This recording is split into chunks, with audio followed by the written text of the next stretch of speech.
The president warned that any protests on Saturday would be met with force. Can you clarify what kind of protest President Trump does support or find acceptable?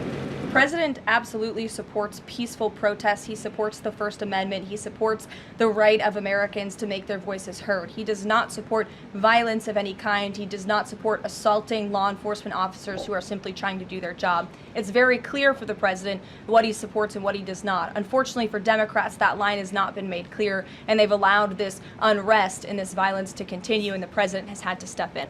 So if there were peaceful protests on Saturday for the military parade, President Trump would allow that? Of course the president supports peaceful protests. What a stupid question. In the president's comments yesterday, though, he just said protesters would be strongly dealt with.